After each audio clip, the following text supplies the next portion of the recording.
मुझे तो शेर के नाम से ही डर लगता है। लिखूं क्या? बस इतनी सी बात है। अरे बैठो बैठो बैठो बैठो ना, मैं लिख कर सुनाता हूँ, बाद में तुम कॉपी कर लेना। मेम साहब, हाँ? आपका ध्यान किधर है? यही तुम्हारे पास। इश्क मोहब्बत वाली शायरी चलेगी? बिल्कुल चलेगी। तुम्हारी इश्क और मोहब्बत की शायरी ही तो असली जिंदगी है। इरशाद। ये आप चिल्ला क्यों रही हैं? बुजुर्गों ने कहा है कि दिल खोलकर ऊंची आवाज में दाद देनी चाहिए। मगर मैंने तो भी शेर सुनाया ही नहीं। हाँ? मैं तुम्हें एडवांस में दाद दे रही हूँ।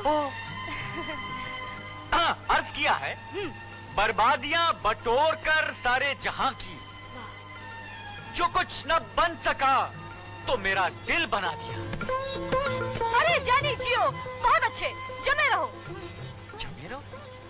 मेरा मतलब है कि शेर शायरी के मैदान में ऐसे जमे रहो। समझो जम गया। आगे सुनो।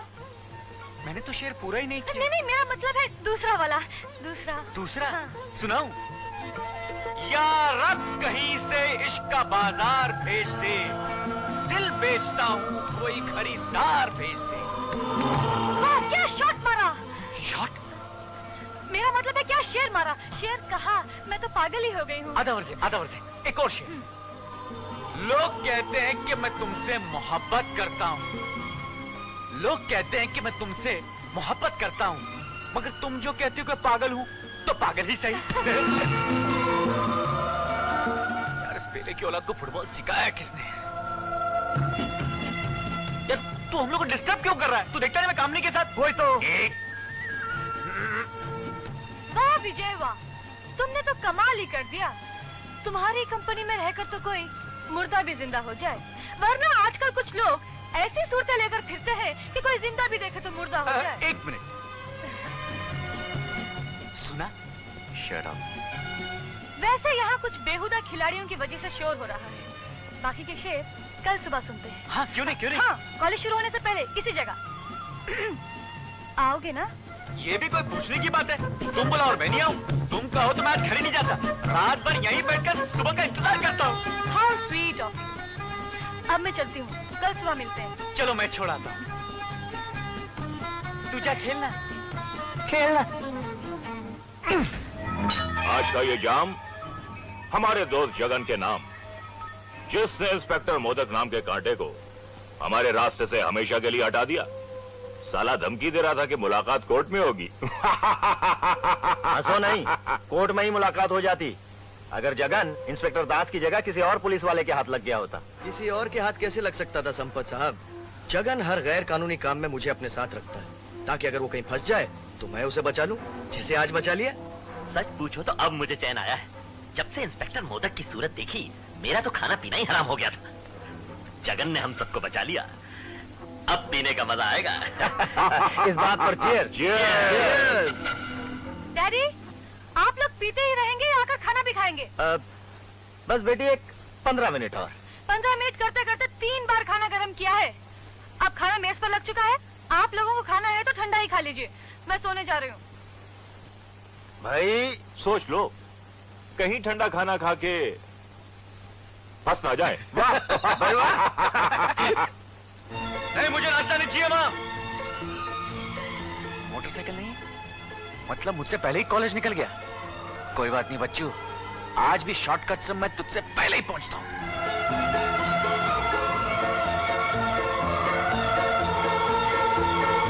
अरे क्या आदमी है, जब देखो भागते रहता है।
मारो।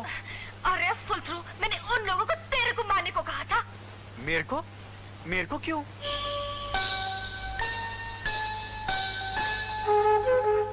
एसाइट, लगता है ऊपर वाले ने तेरे को मेरे वास्ते ही बनाया है। क्या? हाँ, इसलिए तो तू घड़ी घड़ी मेरे छत के नीचे गिरता है। वो तो मैं गलती से गिर गया। 2 बार गलती कैसा हो सकता है? कल गिरा तो मैं समझी बाय मिस्टेक गिरा, लेकिन आज गिरा तो मिस्टेक से नहीं गिरा। तो फिर? कहते हैं जिसका फल होता है उसी के आंगन में गिरता है। वैसा ही तो मेरा लव का फल है रे। लव का फल? हाँ, इसलिए घड़ी घड़ी मेरे घर के अंदर गिरता है। तो मेरा है रे, है ना? अरे ये क्या करती हो? Don't you have any shame? अपनों से क्या शर्म? बाहर जाने का रास्ता किधर है? इधर से, इधर। बाप रे! अरे रे, तू किधर जा रहा है रे? नहाने को। नहीं, कॉलेज को। देर हो गई, दौड़ता हूँ, भागता हूँ, जाता हूँ। अरे ओए, मेरा छत का खड्डा कौन बंद करेगा रे?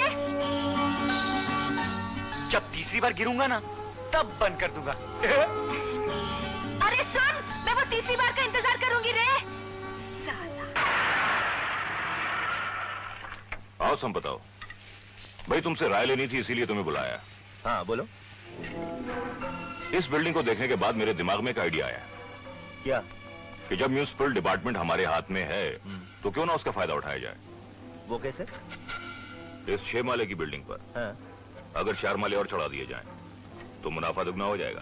बात तो तुम्हारी ठीक है, लेकिन हमें परमिशन मिली है सिर्फ 6 माले तक की, और तुम इस पे 10 माला बनाना चाहते हो, तो सोच लो कहीं फंस न जाए। फंसने का सवाल ही पैदा नहीं होता संपत। नहीं? जब कीमतीलाल फाइल पास करा देगा, ठाकुर साहब नो ऑब्जेक्शन का ठप्पा लगा देंगे, और कॉन्ट्रैक्टर साहब बिल्डिंग के 4 माले और बढ़ा देंगे। हो जाएगा। और बाकी जांच पड़ताल करके पास कराने का काम इंस्पेक्टर गणेश का है। क्यों गणेश? जी हाँ, ये भी हो जाएगा। देखा, इस तरह हमारा भी फायदा होगा और इनका भी फायदा होगा। फंसने का सवाल ही पैदा नहीं होता। हाँ, बात तो तुम्हारी ठीक है, लेकिन इस बिल्डिंग तक पहुंचने के लिए रास्ते का क्या होगा? लोग क्या उस गंदी बस्ती से होकर इस बिल्डिंग में रहने आएंगे? संपत, जब हम इतना कुछ कर सकते हैं, तो क्या बस्ती नहीं हटा सकते? वक्त आने पर बस्ती भी हट जाएगी और रास्ता भी बन जाएगा। कीमतीलाल, समझ में नहीं आता कि निर्मल बिल्डिंग की इस फाइल पे दस्तखत करूं कि न करूं। क्यों सर? पहले तो उन्होंने बिल्डिंग सरकार की जमीन पर बनाई, दूसरे एफएसआई अपनी तरफ से खुद ही बढ़ा दिया। 6 मंजिलों की इजाजत मिली तो 10 मंजिलें बना डाली। सुना है कि उन लोगों ने बिल्डिंग बनाने के लिए मटेरियल भी बहुत घटिया किस्म का इस्तेमाल किया है। कहीं ऊपर से इंक्वायरी आ गई तो आने दीजिए ना, क्या फर्क पड़ता है? और इंक्वायरी करने वाले लोग होंगे भी कौन? हमारे ही आदमी, हमारे इंस्पेक्टर। इस फंदेबाजी के धंधे में हम लोग अकेले नहीं हैं, हमारे साथ सब शामिल हैं। फिर भी कीमती, अगर गलत माल के कारण बिल्डिंग को कहीं कुछ हो गया, अरे गिर गई, जानों का नुकसान हो गया, तो सोच लो कहीं फंस न जाए। आप भी संपत सेठ की तरह बातें करने लग गए हैं। सोच लो कहीं फंस न जाए। अरे सर, इतने बरसों में नहीं फंसे तो अब क्या खाक फंसेंगे। और एक बात मेरी याद रखिए, दुनिया में भले आग लग जाए उसकी परवाह मत कीजिए, अपनी जेब गर्म रहे उसकी ज्यादा परवाह कीजिए। हाँ, चलिए।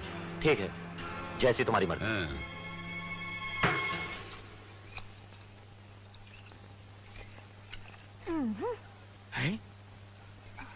ए, तू क्या कर रही है? ये कस्टमर लोग के वास्ते दारू का ट्रायल मार रही हूँ। तू दारू पीती है क्या? अरे नहीं रे, हलवाई कभी हलवा खाता है क्या? उसी तरह दारू वाली कभी दारू नहीं पीती है। अपन तो खाली चखता है। एक बात बता, चकते चकते तेरे को चढ़ती नहीं है क्या? हाँ, कभी कभी दिमाग का टेलीविजन घूम जाता है। तू भी चक्कर देखना, बड़ा मजा आएगा। बाप रे, मुझे नहीं चकना वकना। वो तेरी छत बन गई, मैं चलता हूँ। तू किधर जाता है रे? पहले मुझे देखने तो दे, ठीक से बनाया कि नहीं। तू क्यों हिलता है रे? अरे हिलू नहीं तो क्या करूं? जब देखो तू घुसती रहती है। तू ऊपर जाके देखा तेरी छत बनी कि नहीं? तू जाएगा तो नहीं? अरे जा ना।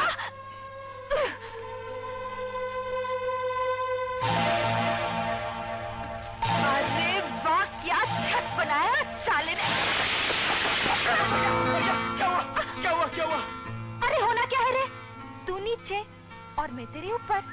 अरे मैंने तेरे को कहा था ना कि तेरे छत की छावली बहुत नरम है। लगता अब तेरा पूरा छत नया बनाना पड़ेगा। अरे अगर तू आसमान का छत भी बदल देगा ना, तब भी मैं तेरे ऊपर ही गिरती रहूंगी। गिरती रहूंगी। चल उठ। नहीं उठूंगी। अरे उठ। नहीं उठूंगी। अरे उठ। नहीं उठूंगी। अरे उठना। नहीं उठूंगी। उठना। नहीं उठूंगी। उठ। बोला ना, नहीं उठूंगी। क्या रहा बा? मैं वो कुछ नहीं। अच्छा कुछ नहीं यार, कुछ नहीं। क्या? कुछ नहीं क्या? मैं कब से इसे छोड़ने के लिए बोली हूँ, साला छोड़ता ही नहीं। ए तू झूठ क्यों बोल रही है? तू छत के ऊपर चढ़ी थी, ऊपर से नीचे नहीं गिरी? मैं? सीधा मेरे गोद में आके गिरी। झूठ। अच्छा, आसमान से गिरा और खजूर में अटका ये तो सुना, लेकिन छत से गिरा और गोद में अटका ये पहली बार सुन रहा हूँ। बोलूं क्या घर पे? हाँ?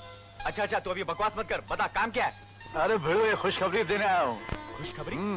कैसी खुशखबरी? कामनी के पिता मेरे पिता से बात करने आए, इस वक्त घर पे। तेरी शादी के लिए? यस।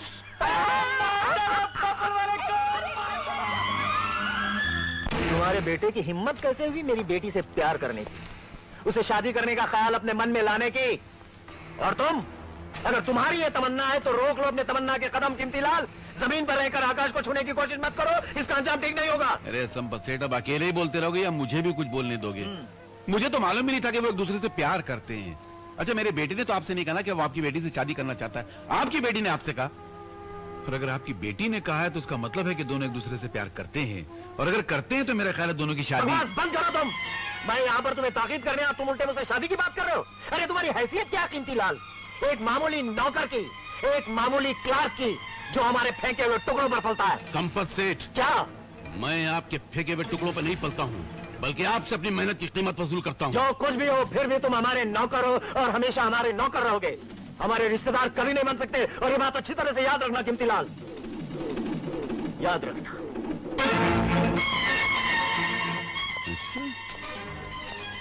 मैं नौकर हूँ? तब मैं तुम्हें बताता हूँ कि नौकर जो कर सकता है वो मालिक 10 जन्म में नहीं कर सकता। नहीं ठाकुर, नहीं। आज के बाद इस ऑफिस से उनकी एक भी फाइल पास होकर नहीं जाएगी। मगर कीमती लाल, इसका अंजाम क्या होगा, तुमने कभी सोचा है? अंजाम सब सोच लिया है मैंने। सिर्फ आप अपने आप को इस मामले से दूर रखिएगा। ये मेरा जाती मामला है, मेरे खानदान की इज्जत का सवाल है। ये जमीन और आसमान की जंग है। और अब देखना है कि जमीन उठकर ऊपर आती है या दौलत का आसमान टूट के नीचे गिरता है। क्या बेहुदा बात करते हो रणबीर? तुम चाहते हो कि मैं अपनी इकलौती बेटी की शादी एक 2 टके के मामूली क्लार्क के बेटे से करा दूं? क्यों भाई, क्यों? वक्त का तकाजा तो यही कहता है संपत।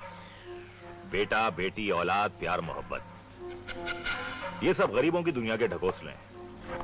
दौलत वाले, पोजीशन वाले सिर्फ अपनी पदवी से, अपने स्टेटस से प्यार करते हैं। यहां तक कि राजाओं ने और शहंशाहों ने अपनी गद्दी, अपना तख्त सलामत रखने के लिए अपनी बेटियों की शादियां मामूली लोगों से करवाई हैं। आज यही नौबत तुम पर आई है संपत, और तुम्हें भी सिर्फ यही करना है। मेरी तो कुछ समझ में नहीं आता कि मैं क्या करूं। अपने नुकसान की सोचो संपत, सिर्फ अपने नुकसान के बारे में।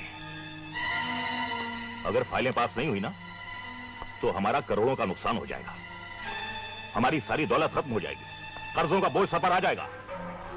तो ऐसी औलाद को घर में रखकर क्या करोगे? तब तो कोई गरीब आदमी भी तुम्हारी लड़की का हाथ नहीं थामेगा। तुम समझ गए ना मैं क्या कहना चाह रहा हूं? समझ रहा हूं, मैं सब समझ रहा हूं। तो फिर क्या इरादा है? अपना नुकसान देखना चाहते हो या अपनी बेटी की शादी कीमती लाल के बेटे से कराना चाहते हो? शादी करवाना चाहता हूं।